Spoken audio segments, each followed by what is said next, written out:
Hello, I'm excited to let you know about the Triple I Recharge. You want to be a part of that. If you're saying to yourself, I started the new year off saying I was going to hit the ground running. I was going to go after what I believed. I was going to lose that weight. My business was going to go to the next level. I was going to get everything that I believe I deserve. And now it done slowed down for you and you feel like your battery is getting low. You need to be a part of the Triple I Recharge. And if you have teenagers, ages 15 and up, if you have adult children, then they need to be a part of this too. You need to be in the room. You need to be in an environment of positivity, an environment of information that is transformational. You need to be in a room where you're uplifted and motivated, where you begin to believe in yourself, that you begin to gain information about businesses and industries that you knew nothing about, but it helps you in your business. You want to be in the room. As a matter of fact, you need to be in the room. And it's going to be virtual as well as in our facility. And so you want to register. For more information about our attendant information, we got VIP, we got champion, we got regular admission. You want to be a part of it. Pick your choice. We got virtual admission. You want to be a part of it. I want you to repeat after me. I need to be in the room. Why? Because I am determined to win. I want you to say it again. I need to be in the room. Why? Because I am determined to win. And so you want to make sure that you are a part of this amazing event. We're going to touch every aspect of life that you can think of. Why? Because our focus is transforming the lives of those raising our tomorrow. And the only way we can do it is one person at a time. And that one person starts with you. Get in the room. I can promise you this, that you're going to be glad that you got in the room. So put it on your calendar, June the 24th through the 26th. Go to my website, www.timerabell.com, and register today. Go ahead and get your seat. Hello, welcome to the Timera Bell Show, and we are here with Wise and Wine, and we have Miss Spain, Hollis. All right, Spain. You looking good, girl. You looking good. Thank you. You too. Oh, thank you. You so pretty. I love the makeup. I'm loving the lashes. Yes. I need to get me some on. I got you. I need to get me some on. All right, so today we're going to talk about, we were actually talking before we started, going live and stuff like that, but about love and, the different levels of love and how somebody can love you and you don't even feel like you being loved. So let's elaborate on that. Like, do you think that a lot of times we get upset because we are in denial of what's in front of us? Or do we get upset because we just don't know? No, I think we get upset because we are used to receiving the love that we used to getting.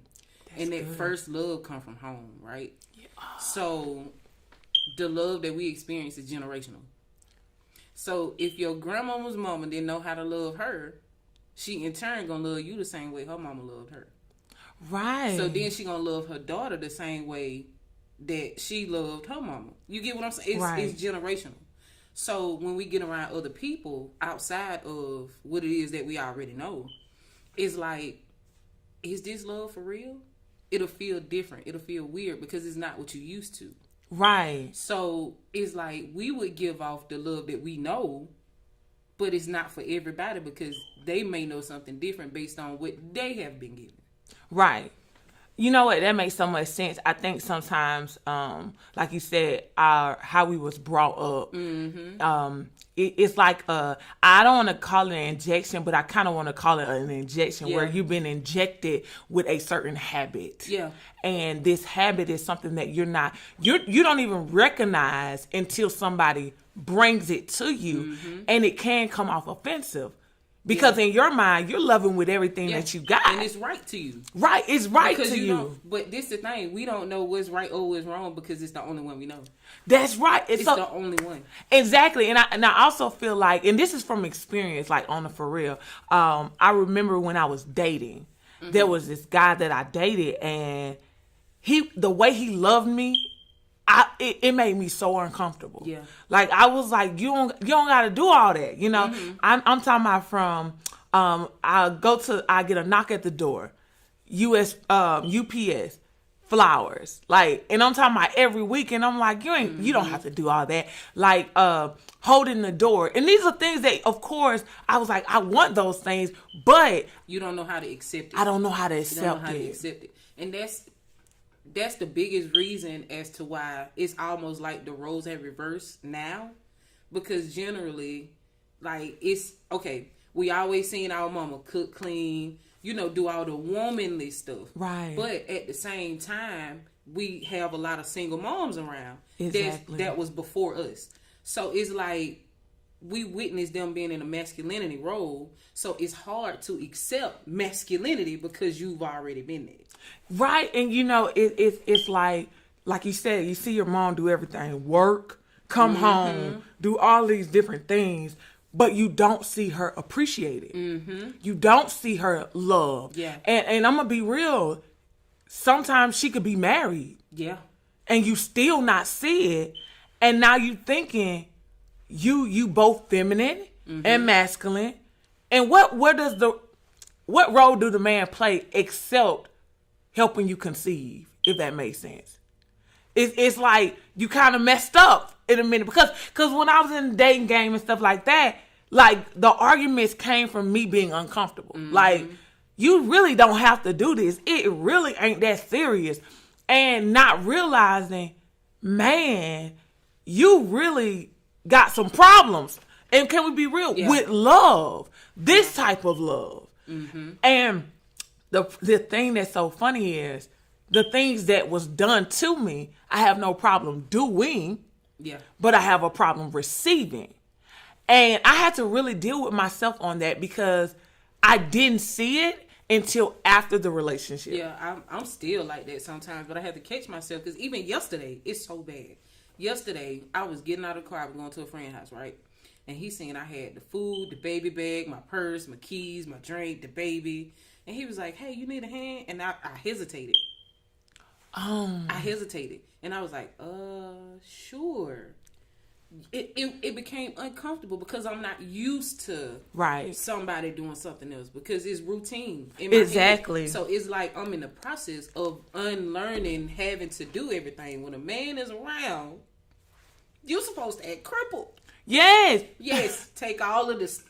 Hey, I need you to grab this, and this. Right. Thank you. Because that's when we say no, it tends to seem like a subconscious rejection to them. Right. They don't realize it's rejection, but it will feel that way. Exactly. Do you think also when we say no, it actually drives something that's supposed to be natural for them? Do you feel like when we say no, we're actually plucking that out of them? Yeah. And that's why people say chivalry is dead, which is not, but we just got to wake it back up. Right. Because they tend to be denied for so long concerning what it is that they should do for a woman. Because a man can hold the door for the woman and she'll just walk right past him and not give him no thank you. Right. Not say, I appreciate you for doing that. It's just like, well, I ain't holding the door for you no more. You get what I'm saying? Right. So that's like a build up for them too. And that's why the roles have reversed, because we have denied them and now they don't want to do it because they feel rejected. So it's just like, well, I don't know what to do. And that's why so many men are being in their femininity so much. And do you, because I was thinking about this the other day. I was like, do you think the competition has increased because of the roles that we are playing? And so it brings out the beast of a man to want to compete.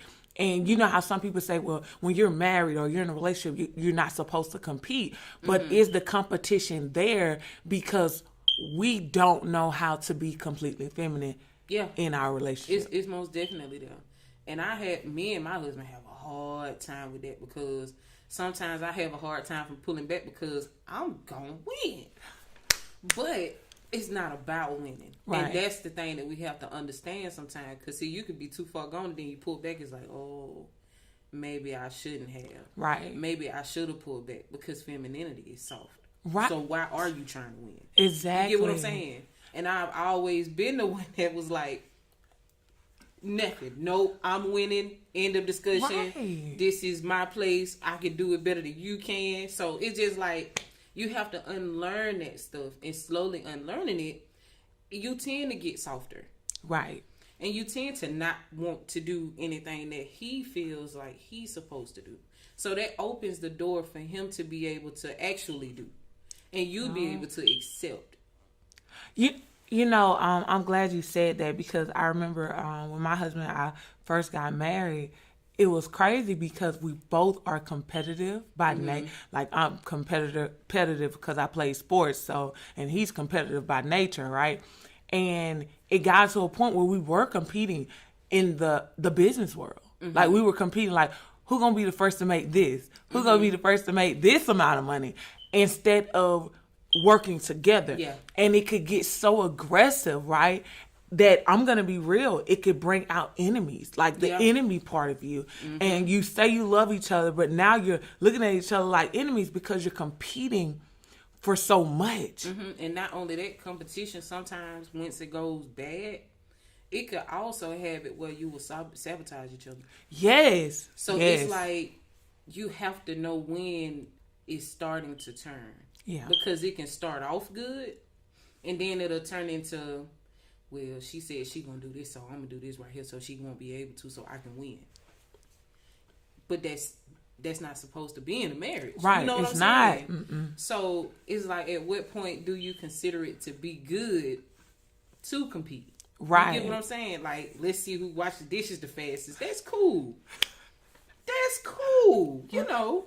But other than that, I don't want to be in competition, because I like to win, and I don't want to get it to the point where I'm unknowingly doing something, but I feel like it's right. Right. Like, when you competing, and you just say sports, for instance, right? You can come up with a whole plan to go up against the other person, but to what extent? And see, the thing about when I play sports is a such thing as scouting. And so scouting looks at the weakness of a person. And so that you can defeat that weakness. So when you're competing with your spouse, or you're competing with that person you're in a relationship with, it's going to make you want to go for their weakness. And that's really what's going to cause that sabotage. Yeah. And it's like, man, you my enemy. And do you love me, or are you my enemy? Yeah. And instead of working together to win together. Yes. And to be honest, like you said, it starts off good because your mindset is, when we're competing, we're doing this for us. Out the best in each other, but right, it it'll don't. also bring out the beast if you take it too far. Yeah, it will. And to be honest, you'll see a side of your mate that you wish you never would have saw. Yeah, and it actually does the opposite too, because the number one person that you're supposed to protect is each other. Yeah. So Definitely. when it gets to a point to where you start to sabotage, like, you wouldn't be protecting each other at that point. You won't. And the thing is, would you protect your competition? No. You wouldn't. Exactly. No. You would not. It's about that, no.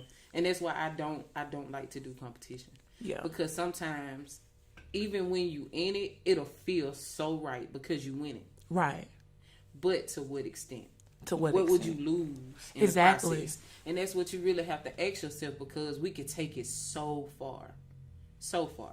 And then you won't consider what it is that the other person feel. Like, you must hate me or something. Yeah. Because how could you do that to me? And in your head, it's just like, well, I was just trying to win. Right. But I think also when you have that competition mindset, you actually get to see the level in which your significant other was loved on. Yeah. You get to see that, because at that point, the child in the person comes out. Yeah. Like, you're not supposed to do this, or that's what my dad did to me, or that's what my mom did to me, and now you're doing this to me. And it's a trigger. Yeah, it is. So then it brings out a whole nother situation. And then anytime you ever hit to that level, it's like, you must hate me. And sometimes some people don't say anything about it. Right. So then they start treating you according to how they feel, in reflection of what they've already been through. Yeah. So it's like, now you treating me different. What's up? You get what I'm saying? Right. So we have to really dig deep on what it is that we know hurt us, and sometimes we don't even know what it is. Exactly. I agree. Sometimes we don't know what it is because we don't face it. Yeah. And sometimes we block it. And when you block certain things, you forget them. Yeah. And I'm gonna just be real. It's certain parts of my life that I do not remember.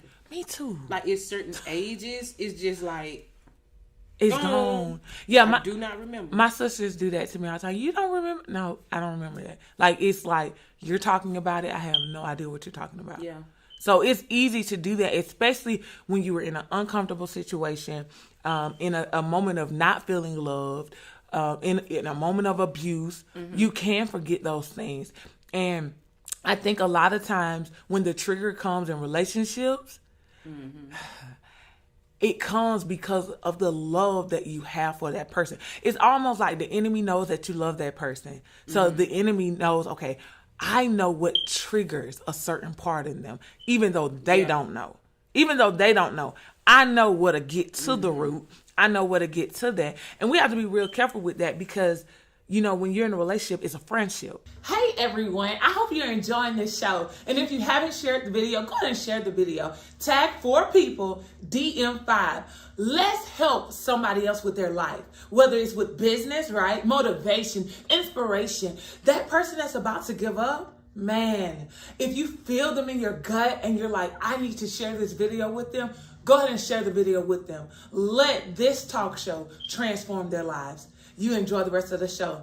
Mm-hmm. And can you imagine there are certain friendships that we've had in the past that we no longer have because of a certain moment. Mm-hmm. One moment sabotaged an entire friendship. That means it needed to happen. Right.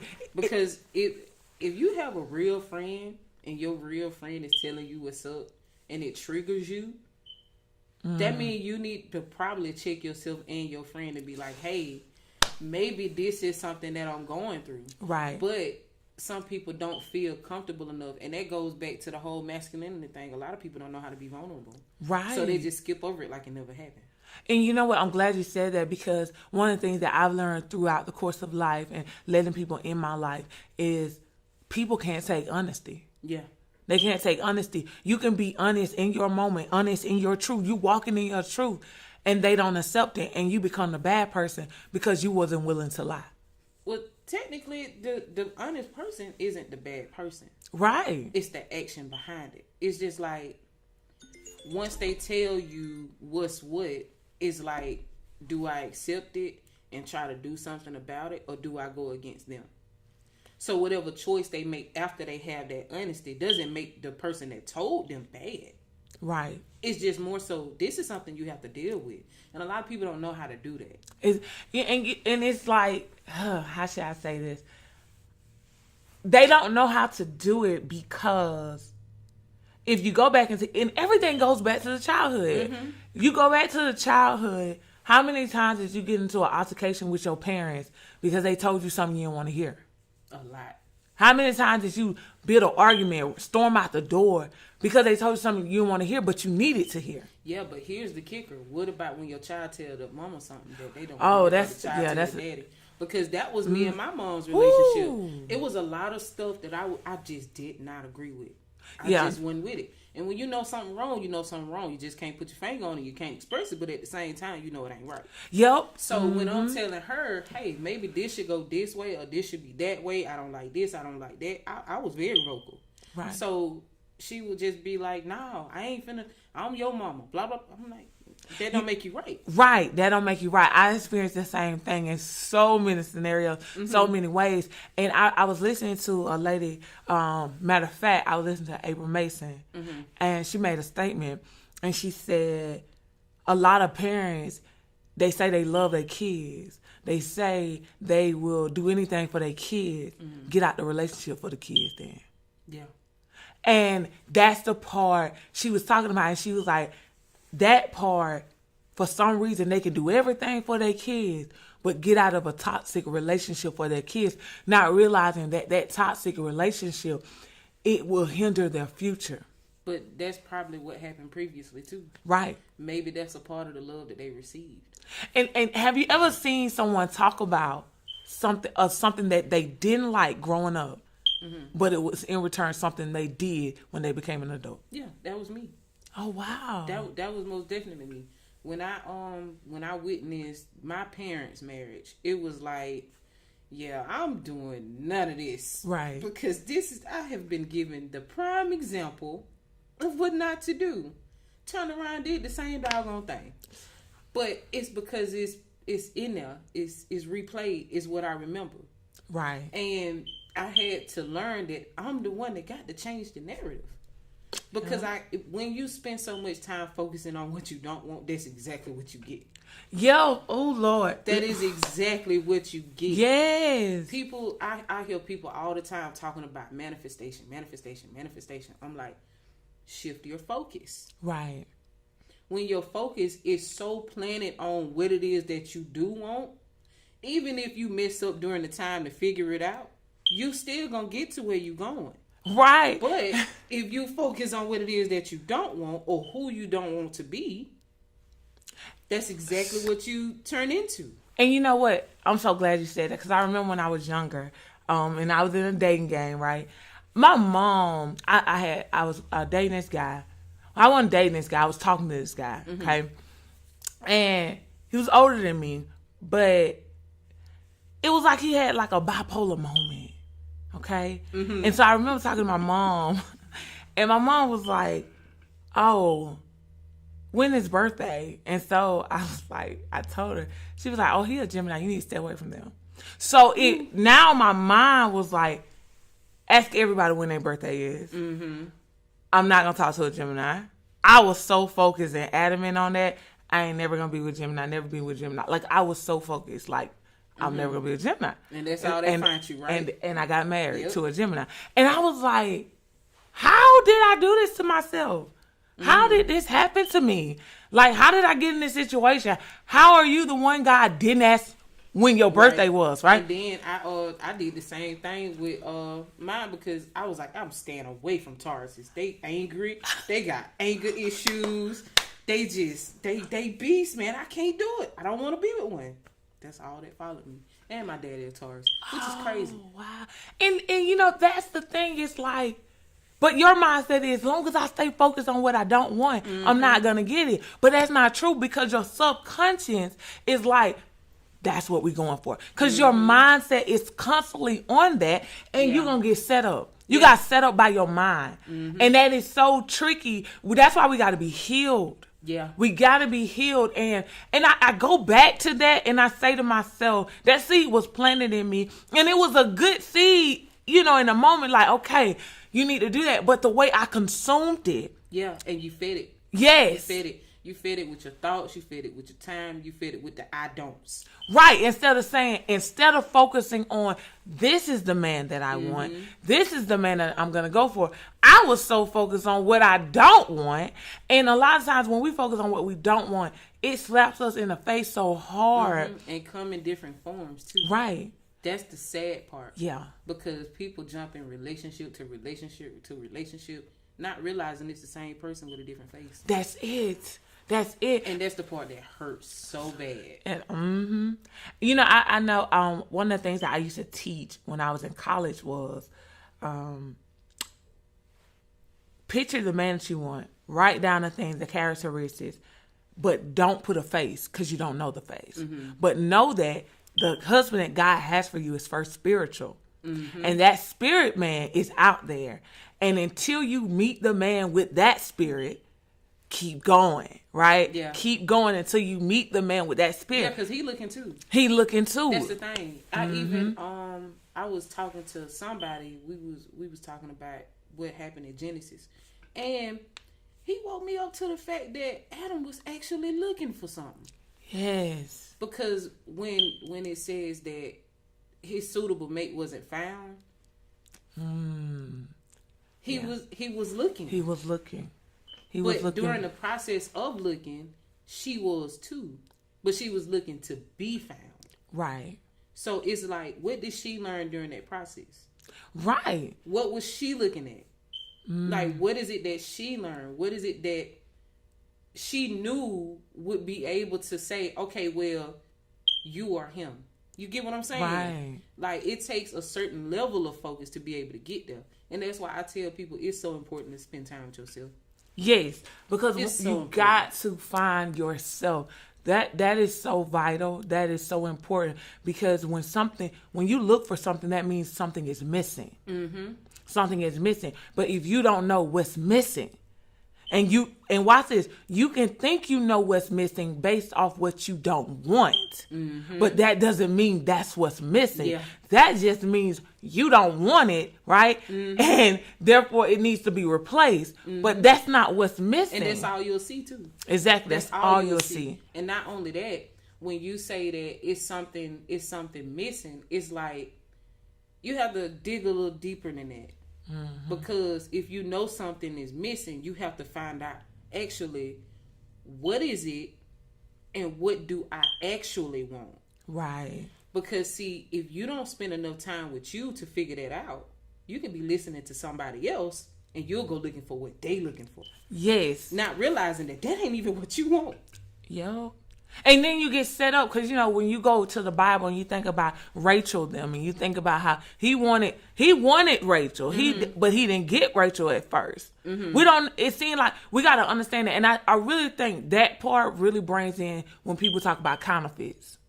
Counterfeits, like, oh, you ain't gonna get what you want at first, but then the next one will be, right? But I think once we get that out of our system, of the counterfeit comes first. That's not who told you that. Who told you the counterfeit? Because Eve came to Adam before any other woman was even presented to Adam. So, but we've got in our system, the counterfeit comes first before the real thing. So I must be with the counterfeit right now. And you start to treat it that way. Yes. So then in turn becomes that, because that's your focus. Exactly. And we have to be very careful with that, because I think a lot of times we're so observant of characteristics and we're so observant of the outer core that we're like, okay, that person ain't for me, that person ain't for me. But one of the things I've learned is love is action. And this is the thing, but love is first invisible. And it becomes visible. What I mean is, when you see a person, you don't see how they love. You don't see how they love until they activate it in your life. And so at that point, it's a faith move. It's a faith move. And you have to make up in your mind and say, okay, I believe that you are the one. But guess what? This is what messes us up. There's a pull in the spirit. There's a pull in the spirit that draws me to you and you to me. But that pull can be bad habits. That pull can be generational. And we don't understand. And we're saying, man, there's something about you. The thing that's about you that we don't know is that it's familiar. It's familiar. Unfamiliar. And see, this is where we mess up at. It's because, they say, try the spirit, by the spirit. We hear that all the time. Try the spirit, by the spirit. But trying the spirit, by the spirit can really set us up. Because you don't know which one you're pulling on. Exactly. You don't know which spirit you're pulling on, because there are areas in your life that you haven't been healed and you're so familiar with a certain spirit. Exactly. And some people, they bond from trauma. Yes. So it's like we embrace it, and that's what toxicity breeds. It's like, I have this in common with you, so we gonna put it in a pot and melt it together, and then it turn into a whole nother chaos. Right. So that's why we have to be careful with what it is that we do with our hurt and who we do it with. Right. Because some people, it's like puzzle pieces. You can amplify what it is that you have been through with somebody else and it not be positive.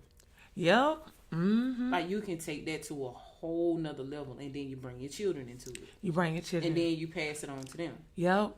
And it's just toxic birthing, toxic, instead of, joy, peace, happiness. And it don't matter if you sitting in front of, and now this is one thing I can say.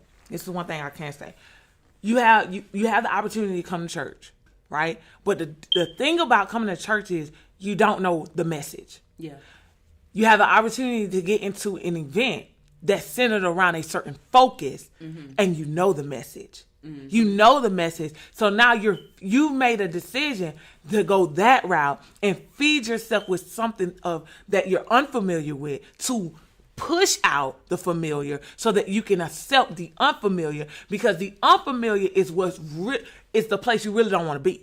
You want it, but you don't want to be in that place because that place makes you feel uncomfortable. It makes you feel like you are the bad guy. Yeah, but at this point, people just have to be okay with growth.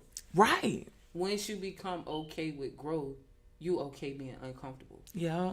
because it's like it promotes that. It promotes for you to have to do the stuff that you ain't cool with. Like, you have to evaluate what it is that you want for your own life. And once you evaluate what you want for your own life, you will be okay with being uncomfortable. Right. Because you're going to do some stuff you've never done before. Exactly. You're going to experience experiences you never experienced before. So you just have to you have to get uncomfortable. And the thing is, if you're not willing to get uncomfortable, then you don't want better. You don't want better. You just talking. You do not want better, because the thing that we have to understand is we got to look in the mirror and be honest with ourselves and say, man, I'm messed up. Yeah. I'm messed up. Even though to so many people, I got it going on, right? I'm messed up because I know what I want, but I'm not willing. Not your significant other. Cause I think we focus on the significant other. We focus on our spouses instead of focusing on ourselves. Yeah. We got to get it together. Us. And that is so important. And we got to look in the mirror and say, listen, girl, you got a decision to make. Yeah. You worried about him. You worried about her. But what about you? Yeah. What about you? Because sometimes you have to be the example, not by what comes out of your mouth, but by what you do. Because I truly believe, and this is me, even in a relationship, in a friendship, when you make up in your mind that you're going to get it together, anybody around you at that point got to make up in their mind, are they willing to get it together, or they going to leave? Yeah. It don't matter if you're in a relationship. And I know some people saying, well, if you're married, you ain't supposed to leave. That's what you was told. Yeah. That's what you was told, okay? You was told you ain't supposed to leave, and that's why you ain't left, and you should have left. Can I be real? Yeah. And I think a lot of times we imprison ourselves. See, Moses, when he went back to the Egypt to get the Israelites and make them free, they were told they weren't supposed to leave. And so when he got them and was getting them to the promised land, they kept battling in their mind because they had been told the whole time, this is what you're supposed to do, and you're supposed to stay here, and you're supposed to always be a slave. And Moses was like, no, God wants something better for you. God wants something better for you. And it didn't matter if they was eating better. It didn't matter if they was experiencing better. Something in their mind kept trying to pull them back to slavery. You was told you supposed to stay. Yeah. And a lot of toxic relationships are toxic and poison, right? Because they stay in and they know for a fact they not supposed to stay. Yeah.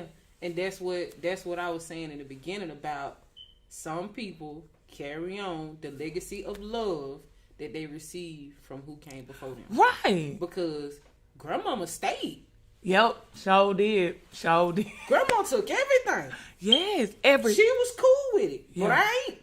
Right. You know, and then the crazy thing about it is, Grandma probably wasn't cool with it. Yeah, but she didn't nobody know.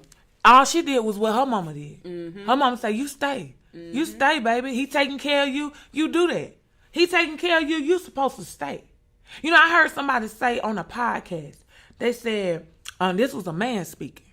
Okay, he said, women don't have to do nothing for a man no more. Everything a woman know how to do, a man know how to do. So, but he made a statement that kind of like, you know, made me cringe a little bit. You know, I was like, maybe I'm wrong, but that was a little cringe, girl. Because he made a statement saying, you know, basically it's like 25 women to one man. Women, y'all got to step your game up.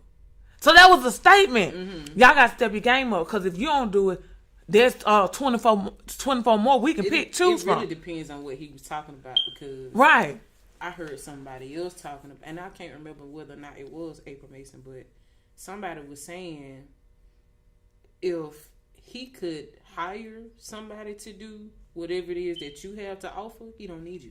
Right. But the thing that made me cringe was, he was like, cooking ain't it, sex ain't it.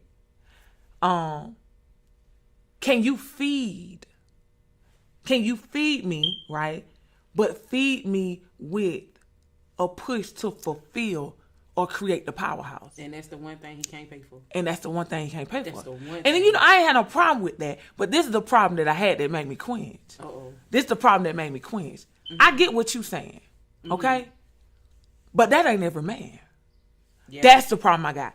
So you're saying check myself when it's 25 women to one man, and that ain't every man? That was the problem with me. That's like 25 women to one man, and that ain't even most men. So where that man at, right? That's how I'm thinking. Yeah. And that's how single women, y'all should be thinking, like, where that man at? You know, because when it comes to my husband, it's about building a legacy, building an empire. And I know that sounds crazy to people back in the day. Mm-hmm. Like, no, y'all supposed to be loving it. We do love each other. But the way marriage ain't lovey-dovey. Okay? I see social media posts, y'all need to date. Y'all need to do this. That's good. That's good. But the people that's posting this stuff, they lying. They lying. I remember I had somebody tell me they was at the beach. Mm-hmm. No, they posted an article on Facebook. I read it. The lady was at the beach on her phone. Mm-hmm. She had a little girl. The little girl was like, Mommy, come play in the water. Come play in the water. Mm-hmm. She's on the phone. Little girl, let's play in the water. She tell the person on the phone, I'm going to call you right back. She goes in the water with her phone, take a picture of her and her little girl, say, smile. Go in the sand, take a picture, smile, post on Facebook. Me and my daughter at the beach having a blast. Get back on the phone. Wow. When I read that article, I said, that's the relationship on Facebook. Yeah. Y'all, listen. Yeah, I done had people tell me. For a while too. I done had people tell me when I was mad, that's when I posted how much I loved him. How? I can't do that. I can't do that. I can't, but I can. At the same time. And I say that because at some point we have to, it's not for other people though. Right. Now some people do it for other people. Mm-hmm. But when you do it to the extent of this is me and this is a receipt to say this is where we will be, even though we not there right now. You get what I'm saying? Uh-huh. So if you do it for the right reasons, it's good. But if you're doing it to impress other people, nah. And the thing is we have to be careful with that, because if you cannot express it to your spouse, but you can express negativity to your spouse, you need medicine. Yeah. You need medicine, because my thing is, you can tell me you hate me, but you can't tell me you love me. Mm-hmm. You can tell me you mad at me, but you can't tell me great things about me. You can tell me when I'm looking raggedy, but you can't tell me when I'm looking good. Mm-hmm. That's a problem. You not with me. That's a problem with you. You need some medicine. Yeah, and they need to shift their focus too. Right. Because if that's the only thing you're looking at, what's wrong with you? Exactly. And if you're uncomfortable giving your significant other, right, advice, uncomfortable talking to them, uncomfortable lifting them up, that's a self thing. Yeah, it's most definitely a self thing. That's a self thing. Because see, if the only thing that comes, the abundance of the heart, the mouth speaks. Right. So whatever you done already said, you went through it first. Mm-hmm. Like if you giving me negativity, you probably been talking down to yourself first. Exactly. And you not okay with something that you have or haven't done. And it goes back to when Jesus said, love your neighbor as you love yourself. See, the thing is, you think he don't like you. No, he don't like him. Mm-hmm. See, once you realize, man, I'm so focused on why he treat me like this, but not realizing he treat his own self like that. Yeah. Man, he needs some medicine. Mm-hmm. Like, and clearly, I'm not the medicine. Can we just be real? Sometimes people don't even know they're going through it. Right. Some people be sitting in a mental battle, but don't realize that they fighting. Yeah. Because they normalize it.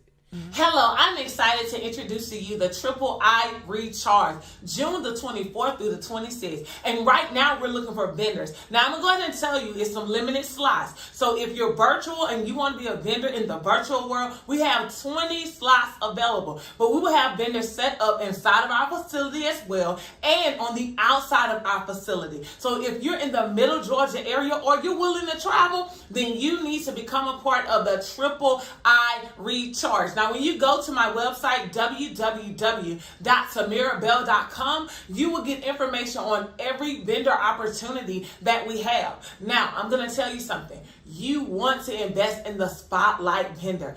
Those slots are limited. Well, all the slots are limited, but those are limited, okay? But the spotlight vendor allows you to hit the stage, all right? If you're in the facility or outside the facility, you will have the opportunity to hit the stage for 5 minutes and tell everyone in the building and in the virtual world about your business. Now, if you're in the virtual world and you become a spotlight vendor, you will receive your own room. You will host a room for 15 minutes as we rotate the individuals, every person that comes into the atmosphere of the virtual world. We're going to rotate them so that you can tell them about your business, sell your products, network, whatever you want to do in your room, you'll be able to do it. So you may want to consider that spotlight vendor, all right? Now, I'm going to go ahead and tell you right now, you want to take advantage of becoming a vendor, and I'm excited because let me tell you, I already got people that have already registered because they knew about it before we launched it, before we celebrated it, before we announced it. But guess what? There's still room for you. So go ahead and register today and become a vendor for the Triple I Recharge. Mm-hmm. So sometimes, even with my husband, I'll be like, "Hey, what's up? Like, you've been argumentative lately. What you got going on? Right. Talk to me, because you've been lashing out at me. You've been saying this, that, and the third. So I know it ain't me, Right? Because I did a self check. Did you do one? And you know what? You got to be real. And I think as I'm on like this self-development journey, one of the things I'm realizing is what I would argue about, I explain. Like, if it comes off, because like I said before, we do a lot of texting, okay, as far as disagreement is concerned. Like, if he's at work and I disagree, and then he may call and he's loud, and I'm like, calm that down. When I text that, I wasn't mad. You know, got away. I just texted. You took it the wrong way. And so then, to be honest, there are moments I just hang up, right? And then I'll call back later. And when I call back later, I explain to him, I wasn't mad when I texted. So I need you to read it from a different perspective in which you read it, right? So that you can understand exactly what I was saying, because you don't understand what I'm saying because you actually believe that I had a certain attitude with what I said. But in the self-development journey, I'm realizing that what I used to worry about or focus on, I don't focus on no more. And I'm like, no, I'm going to let God deal with that, and I'm gonna deal with me, because at the end of the day, it don't matter if you married. I know people say you're one when you're married, but I remember when I used to date, it was a guy that was like, when we would talk about marriage, he would be like, I'd be like, when you get married, you become one. He said, no. He said, I'm gonna be one before I get married. He said, what are you talking about? He said, unless you're talking about the multiplying way, 1 times 1. He said, other than that, there's nothing and this is what he said, there's nothing you can add to me. I'm supposed to be full when I get to you, so that we can multiply together. And he would say that, and I'm like, you're just too deep, like on somewhere. That's not what it's supposed to be. And he said, that's how it is, right? Yeah. But at the same time, he came from a 2-parent home. They got the same mom and dad and all those different things. And he came from I would call it a healthy home, because he saw love. Yeah. He didn't see argument. He saw love. Yeah. And his dad taught his boys how to be men. That's what he taught them. And then the girls, they were taught certain things. They were taught how to be ladies, So they were taught these things in their home, like what a man should be, but also what they should be. Yeah. So his mindset was totally different from what I had ever heard. And he'll be like, no, and he would say it boldly. That's what's wrong with relationships today. People trying to complete somebody instead of completing purpose. Yeah. And I was like, wait, instead of completing somebody, complete purpose, Spain. Complete purpose. Yeah, because what we have to realize is each individual has their own purpose. Yes. Like, you can't connect with somebody else if you don't realize that you got one yourself. Oh my goodness. And then you're supposed to merge with somebody else, and then it gets bigger. It gets You bigger. ever seen them games where, one adds on top of another, like a building or something, and then the building gets bigger, but it can do more? Right. It's the same concept. Yes. It is 1 + 1. Yeah. Yeah. It's adding to. And we gotta realize that if you're single, right? Because I don't think single people know how y'all got it going on.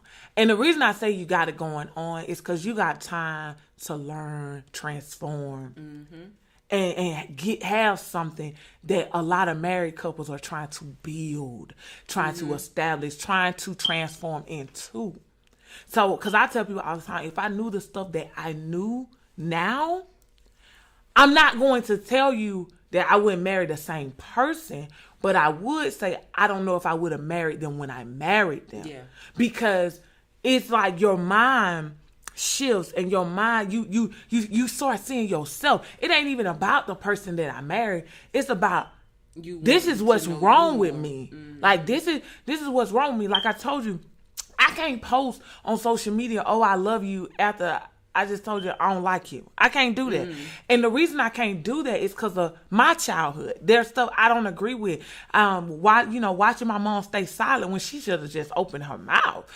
So it's like, open your mouth, Yeah. And it's like certain stuff I just don't agree with, right? And it's like, no, I need you to open your mouth. But also, and this is forgiveness. Forgiveness can really come off bipolar. Yeah. Can I say that? Let me tell you something. I know for a fact I be feeling like a crazy person sometimes because why did you supposed to have went off. You supposed to have did this, that, and the third. But I'm displaying the love that I want to give because that's how I love me. Right. It's not about who wins. It's not about who wins because we're not in competition. We're not.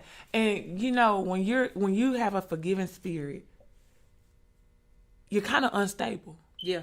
You're kind of unstable because 1 minute we over. Yeah. Forgiveness knocks you out. We're going to work it out. That's instability. Right? Because you really literally have to let it go. Right. And I think a lot of people think love is the reason why you gave that person another chance. No. Forgiveness is the reason why you gave that person another chance. Forgiveness. Because I don't care if you give a person another chance with your mouth. If your actions haven't given them another chance, you haven't gave them another chance. But when your actions say, my husband say this all the time. I've never met nobody like you. Like, you act like it never happened, or how do you do that?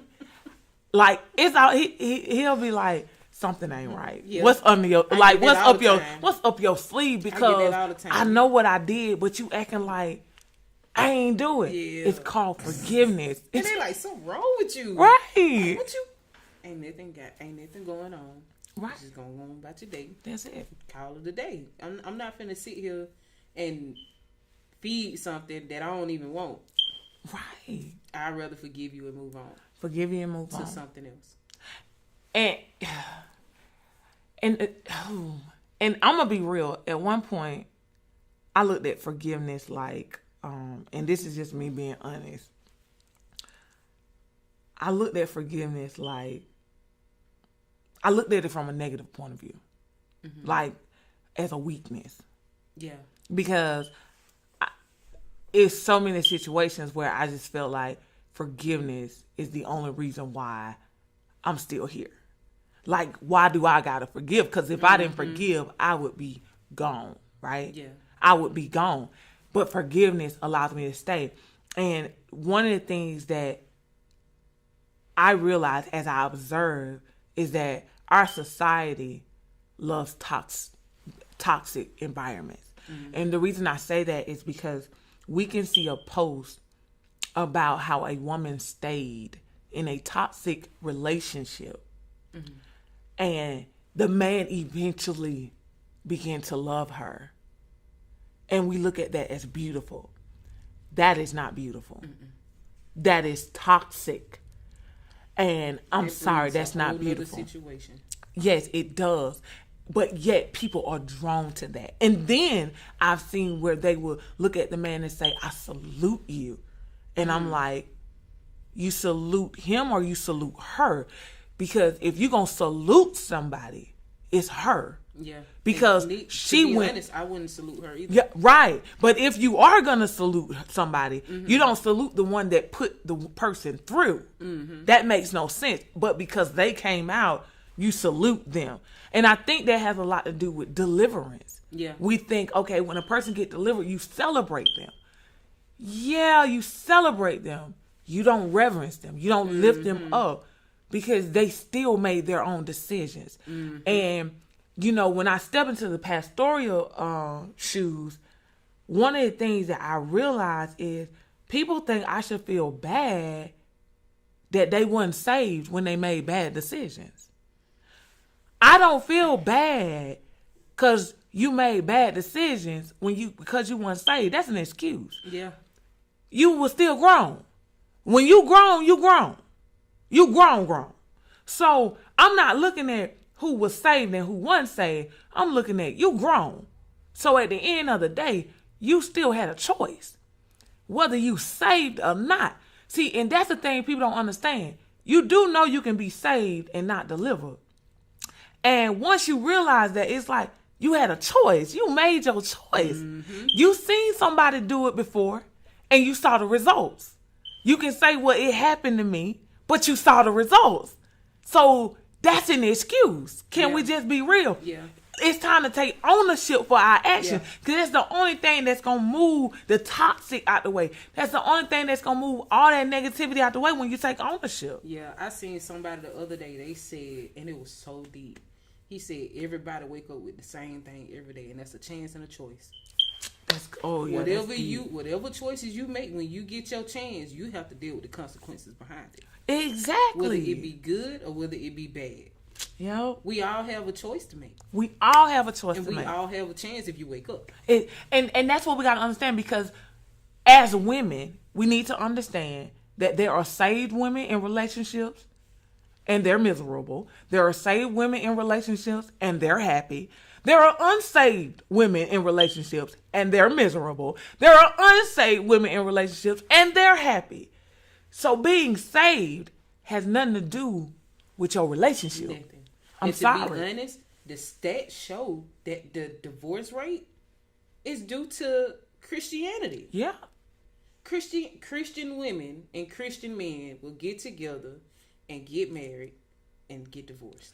Because they get married because they supposed to get married. Reasons. You're getting married because society says you're supposed to get married because this is what God wants. That ain't why you get married. I'm sorry. Yeah. You don't get married because you're supposed to get married. You get married because that's the person. Yeah. That's the person. And that's the person you can spend the rest of your life with. And I'm going to be real with you.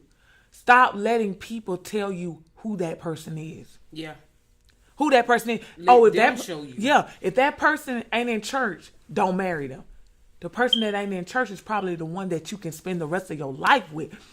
If that person, can I just be real? Say that. If that person, and we just got to be real. If that person comes with a level of toxic, that person with that level of toxic is probably the person that give you purpose. Yeah. So I can't even say if they toxic, don't be with them. If they good to you, don't be with them. Be with them. Because that person that's good to you may not give you purpose. You may die in that. Yeah. So I can't even say, because I don't know what God has for you. And the reason I say that is because Hosea was a prophet. He loved God. But yet, the one that gave him purpose was a prostitute. The one that God told him to marry was a prostitute. So and that's why it's important not to listen to outside people when it comes to what you really want to do. Exactly. Like, people will persuade you to do stuff that you don't even see yourself doing. And you doing it to please other people. Exactly. When they ain't got to live in it. You do. Exactly. And we have to be very careful, and we got to understand where we come from. We got to understand all of that, because I'm going to use Abraham and Sarah. Abraham and Sarah was very wealthy. They was very well off. Matter of fact, they were amazing, right? But guess what? That's the same couple who the wife said, go sleep with such and such. That's the same couple, right? But yet, you judging that couple over there that's doing this over here. But this is the same couple that you proud to say you part of that bloodline. Yeah, and the thing is, people look at other people's relationships and they determine what they do based off of what they should do. Yep, there we go. And it's like, that's not even your assignment. It may be for them. God may have told them to do that. But that ain't got nothing to do with you. And we have to really understand that when God created Adam and then created Eve, he didn't give them a manual. Yeah. He didn't give them a manual. He just said, go be fruitful and multiply. And that didn't necessarily mean children. Mm-hmm. That didn't necessarily mean children. He just wanted them to continuously produce what he had in the earth, that it would never die. Yeah. And we have to understand that he just told them to multiply purpose. That's exactly what it is. Because you got to think about it, Adam was doing a lot of stuff. Yeah. And he needed help with everything. Everything. So if he needed help with everything, of course that multiplication is everywhere. Right. And we have to, and once you understand that, you'll start looking at it from the perspective of, let me find me first so that I can know what I need. Yeah. And I looked at it this way too. When Adam was asleep, we never really know how long he was asleep. That's or good. whether or not he was conscious when he was in a deep sleep. Because you got to think about it. When we take a deep sleep, you know we sleeping good. But when God puts you in a deep sleep, what does that look like? Exactly. So he just may have been awake. Mm-hmm. But where was she?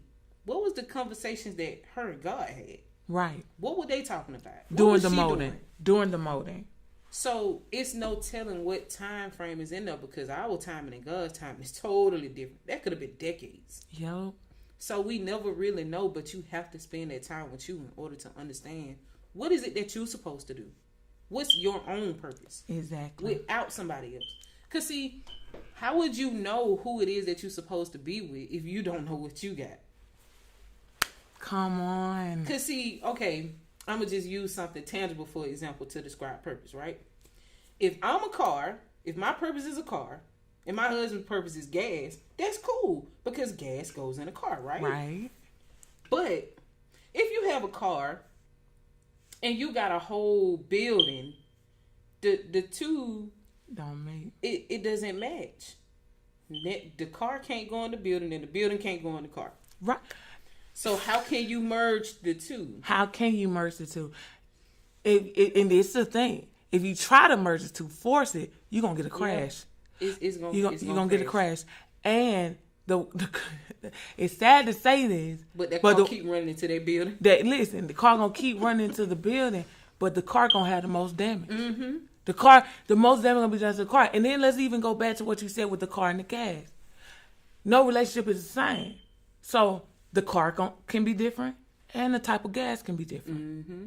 So why you comparing yourself to that car over there that don't look nothing like you? The color different, the way it run is different, and the type of gas they use is different. Yeah, because I use premium, right? And my husband, he used unleaded. I don't like unleaded in my car, right? So if he goes to put unleaded in my car gonna have a problem with it. Right. Because that's not what it's used to. Because my car knows itself. Exactly. So it will not accept what it is that you putting in it. Exactly. And you gotta realize too that when you are in a relationship, people can sabotage it. Whether it's you observing them and wanting what they have, they're telling you it's the wrong person. Mm-hmm. How do they know it's the wrong person?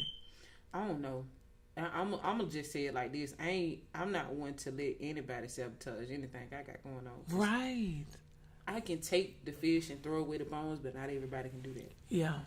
They can mimic what it is that, well, this person said this to me, and I look at them as, superior, so their opinion really matters. Right. So it's like, I don't care who it is. My mama can tell me that this ain't that, and that ain't this, and blah, blah. If I see what it is, it's up to me. Exactly. It's not up to you. It's not. Because it's my life, not yours. You get what I'm saying? And we have to understand that, because even in a person looking up to you, I think sometimes when we confide in people and they do look up to us, they too have to understand that your relationship is not my relationship. Your marriage is not my marriage. So what I do in my marriage, even if we're talking as friends, right? Don't go and do what I did because I'm not married to who you married to, or I'm not in a relationship with who you in a relationship with. My spouse, my significant other don't have the same battles as your significant other. They don't have the same past. They don't come from the same bloodline. They don't come from the same parents. And so they don't have the same demons. Can we just be real? Yeah. And so you don't know if what I did for my spouse or for my spouse, it may have brought out the better man. You turn around and do the same thing, you may kill that man. Opposite. Yeah. You may destroy what y'all had, because the thing is, I think sometimes friendships get caught up with that. Yeah. Because you just talking to them as an outlet, right? Yeah. And for some wisdom or whatever, but they taking it in. You're not realizing. Oh no, they taking it in. They finna do what you did. Even though you're not a person. And that's one of the things I realized. When you're a person that don't do what other people do, people that do what other people do are drawn to you. Ain't no way. I just look at it like that. Cause see, and I tell people, like, I don't like really giving out advice, but when I do, I make sure I throw a disclaimer in there. Yeah, you got because to. sometimes, I ain't gonna lie, I'm a wild card. I'm most definitely a wild card. One day I can forgive you, one day I can't, but that depends on my own battles. You know what I'm saying? I have to go back and check myself. So one day I might tell you to put a Snicker bar in the gas tank. One day I might tell you, go and forgive that man and, sit down and have a glass of wine and chill. Because it depends on when you catch me, because I'm human. Right. You know what I'm saying? Exactly. So I don't want nobody to depend on me as she told me to do. Right. Sometimes I just tell you, look, don't do that. But this is, I don't want to give you no ideas, but this is what you get what I'm saying. So I don't like that. Yeah, because a lot of friends do that. Yeah, it's like one minute you mad because that's your friend, and then you do da. But then one day they catch you, girl. It's not that serious. Yeah. It's not that serious. Yeah. Cause it like you said, it really depends on the day. Yeah. I think that's everybody. And sometimes, usually, if I know I'm not thinking straight, I'd be like, girl, I don't know what to tell you. Even though I do, but at the same time, I ain't feeling it either. So I ain't gonna help you right now. If anything, I'm gonna probably help you make it worse. Yeah. So you, as a friend, you would have to know how to pull that back and how to be able to guide your friend, because some people just don't know what to do in the moment. Exactly. So if they reaching out to you to see, okay, well, what should I do next? Because I don't know what to do. Just let them know and be real. Hey, I don't really know what to do neither. Yeah, because the truth of the matter is, you're not with that person, and you only know that one side of the story. Yeah, and this the thing too. Some people would give you advice based on what you should do to or for the other person. Yeah. But the advice really should be, have you checked yourself today? That's it. Have you done what you need? Have you checked off your own list based on your own standards? Have you done that for yourself? Because sometimes some people could really be really, really wrong, even though they only giving you their perspective. Right. You get what I'm saying? So if I look out in the field of cars and I say, hey, look at that white car, that's what you're going to look like. Look at. You're not going to look at all of them. Right. You're just going to look at what I show you. So it's like, you telling me what you want me to know, but you didn't tell me what you said first. You get what I'm saying? Yeah, definitely. So you have to make sure that they got they self in check first as a friend. You know what I'm saying? You do. Because some people, they'll just go along, yeah, girl, I'm ride or die. Ain't no ride or die, because for one, I don't want to ride and I don't want to die.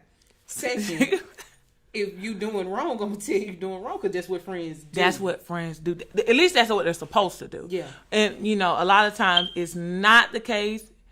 Or sometimes it's one and not the other, or one and not the four, or whatever it may be. But yeah, that's the whole purpose of the friendship, to help you grow. Yeah.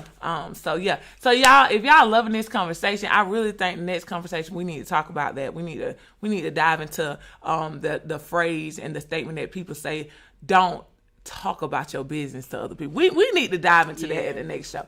But you guys, if you are loving this, I want you to heart it up. Make sure you share the video. Tag 4. Come on, tag 4, DM5. Y'all, this is some great conversation. I mean, wow, this was good. Yeah. Wives and wine. Grab your wine the next time if you didn't grab it this time, you guys. And we look forward to seeing you the next time. Again, thank you for joining us. Thank you for tuning in. I hope you got some insight. I hope you got some great nuggets from me and from Spain.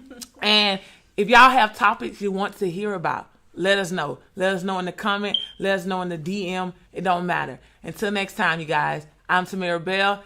And I'm Spain. All right, you guys.